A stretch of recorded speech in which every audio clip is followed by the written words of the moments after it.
Et pour parler de ce nouveau gouvernement, Éric Bothorel, député Renaissance des Côtes-d'Armor, est en direct avec nous. Bonsoir. Ce gouvernement est un attelage entre la droite et les macronistes. Le parti d'Emmanuel Macron entérine-t-il ainsi sa bascule à droite, Éric Bothorel? Je ne crois pas qu'il faille le voir ainsi. D'abord, il faut se réjouir qu'à l'issue de 70 jours, alors qui ont été bien occupés avec les Jeux Olympiques, on puisse passer à cette séquence politique qui voit un gouvernement se constituer. Elle était attendue.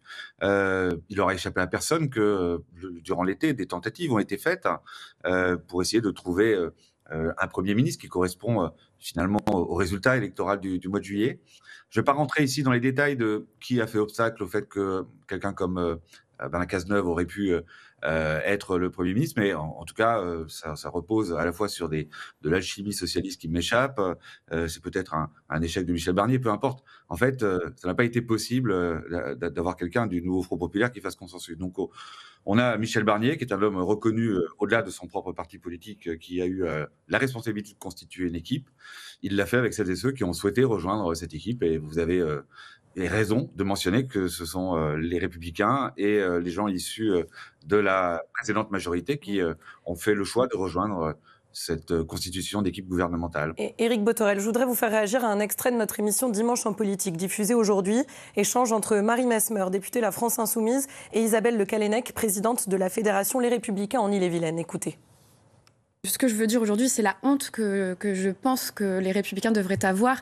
Eux qui ont une tradition républicaine de respect de la démocratie, aujourd'hui ont accepté, malgré le vote des Français, d'être dans ce gouvernement d'usurpateurs, en fait, qui est illégitime.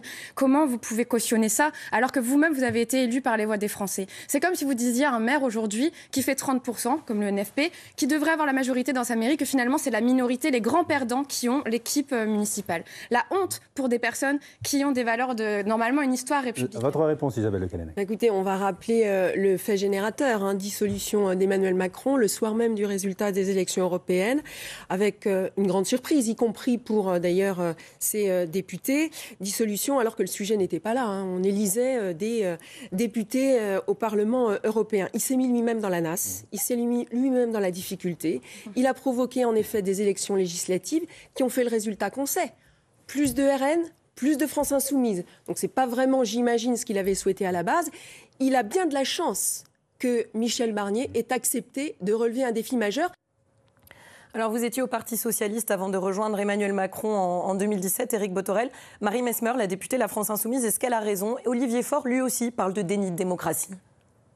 Oui, enfin, les mots sont forts, mais c'est la faiblesse des repères. Enfin, quand on regarde ce qui se passe en Europe, mais des coalitions qui sont constituées, y compris avec des partis politiques qui ne sont pas arrivés forcément en tête, ça existe dans d'autres pays. Et je ferai observer d'ailleurs que l'alliance entre Ensemble et les Républicains, c'est-à-dire celles et ceux qui veulent bien travailler ensemble, c'est 240, c'est-à-dire au-dessus de 190. Donc coalition pour coalition, il n'y a pas de gagnant. C'est ainsi. Il n'y a pas de gagnant, mais il y a des inquiets, Éric Bothorel, sur les questions d'immigration, par exemple, avec Bruno Retailleau à l'intérieur. Vous qui aviez refusé de voter la loi immigration, est-ce que vous craignez un nouveau durcissement sur ces questions?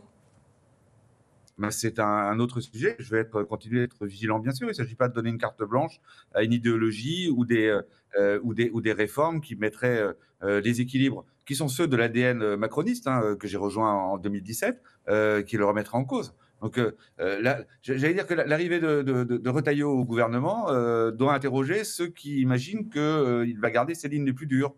Moi, je fais partie de ceux qui pensent que parce qu'il rejoint le gouvernement, il va être obligé de s'aligner sur les équilibres que nous avons su trouver. Et dernière question rapidement, le RN dit attendre de juger sur pièce avant de censurer. Est-ce que ça vous fait pas un petit peu mal au cœur en tant qu'ancien socialiste de devoir jouer cette partition avec l'extrême droite, mine de rien, malgré tout? Mais je ne joue aucune partition avec le Rassemblement national. C'est depuis 2022, en vérité, qu'il n'y a pas de majorité au sein de l'Assemblée nationale. Tout le monde a eu l'occasion de le dire. Et c'est triste que dans notre pays, effectivement, cette force soit en capacité, à la fois à gauche ou à droite, de faire ou de défaire. Mais c'est ainsi, c'est le choix des électeurs par ailleurs. Il va falloir faire avec. Parce que moi, je ne connais pas de pays qui fonctionne aussi bien que celui d'une démocratie qui tient compte des résultats. Merci. Je combattrai le Rassemblement toujours et encore, et je aucune partition et aucune musique avec eux. Merci Éric Bothorel d'avoir été avec nous sur France 3 aujourd'hui en direct.